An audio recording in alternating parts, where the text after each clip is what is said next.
Thinking about an upcoming loss is very challenging because there's a lot of emotions that will absolutely be present not only now but also after the loss occurs. So let's walk together and I'll share with you some ways that you can navigate this part of grief that can sometimes be very scary and it comes with a lot of unknowns.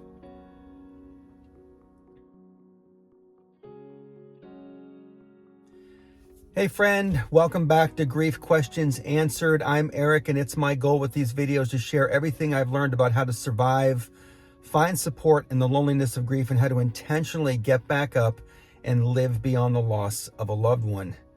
If this grief tip doesn't help you today, I am confident it can and will help you at some point in the future, so be sure to save this video to watch later on. Today's question is actually a question I have.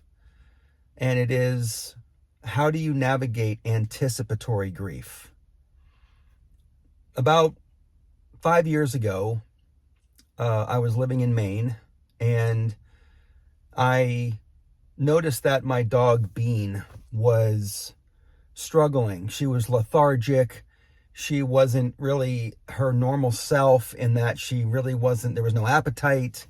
And there were just she was restless. There were all these things that were kind of popping up. And so just as a precaution, I took her over to her vet. And the vet shared something with me that was kind of scary. She's like, Eric, I'm going to refer you down to a veterinary clinic down in southern Maine because it looks like Bean has lymphoma.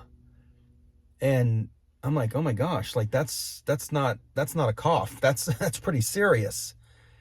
And so I did that, and she was pretty confident that Bean had lymphoma, canine lymphoma.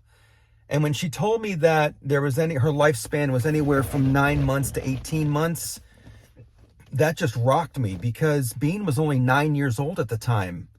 And that's not say young for a dog, but it's not necessarily old either. It's kind of like middle age, maybe late age, but it really got to me. And I had to make an appointment with that vet clinic in southern Maine. And so when I brought Bean back home, for the next 48 hours, I was just so upset. I was just already thinking that Bean was dead, that she had died. And I was crying, I was just emotional. It was really difficult. And it brought back all those feelings that I had when I lost my daughter Zoe back in 2014. And I just couldn't understand it. Why? Because Bean was still there. And I couldn't really let her know what was going on. All I could do was try to help her through this very challenging part of her life. And so within about 48 hours, I realized that this was anticipatory grief, that I was pretty much preparing myself for when Bean would eventually pass away. And it was really hard because I had all these questions.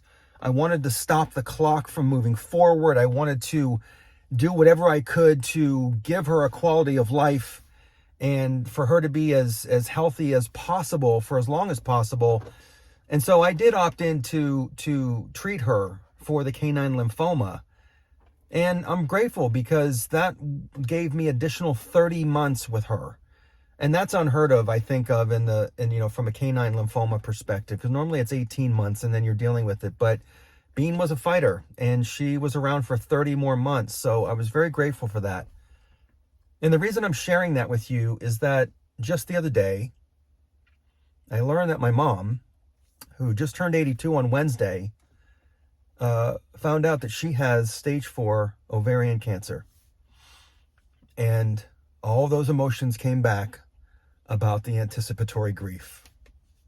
It is, how can we get mom home to make her comfortable? How can we bring in the services to help her around the house with what she needs, help my dad, all those things. But on top of that, it's the emotions of knowing that her time is limited. And I don't know if that's 2 weeks. I don't know if that's 2 more years. They've given us a series of months that we can anticipate for her. And so what this video is understanding how you navigate anticipatory grief, because there are a lot of the same emotions that arise when you lose a loved one as to when you're dealing with grief before it's even happened. I think in this case, what it is that your brain and your mind are trying to prepare you for that bigger hit of the actual loss. And it's very common to have all of these emotions, to be upset, to be crying, to be confused, to be angry, to be almost in denial in some cases that this is actually going on. And I think over the last probably 48 to 72 hours, I've experienced all those. But it cycles. It's like a roller coaster, even on this end of losing my mom. But the only thing that I can do, I have no control over that situation.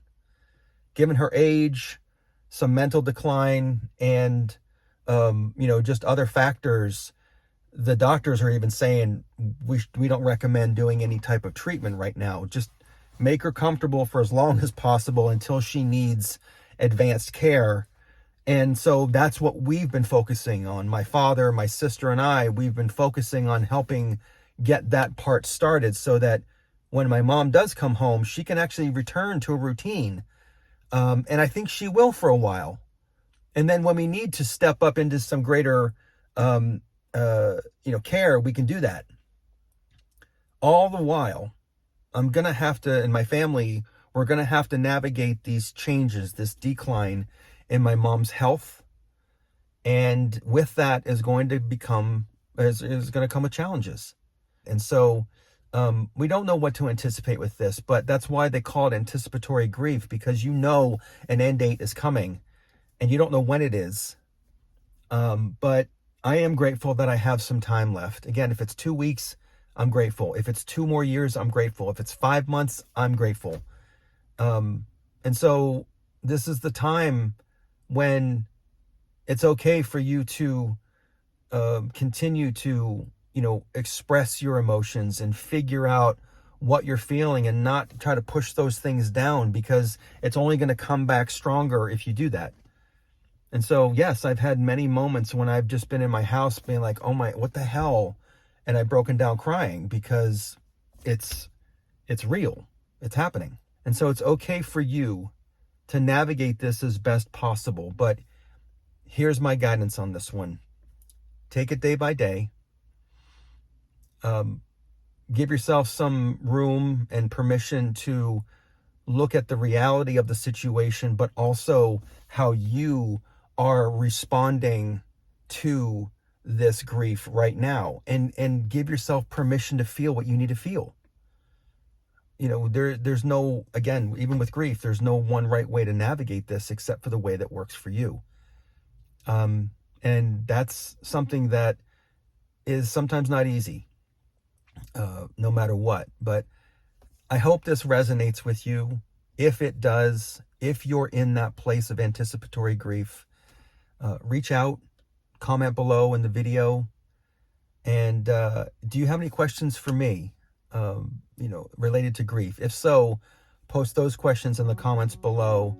And if you haven't done so yet, click that subscribe button so that you can get notified of new updates of videos just like this, and to show support for the channel. Let's continue to walk together, and I'll see you in next week's video.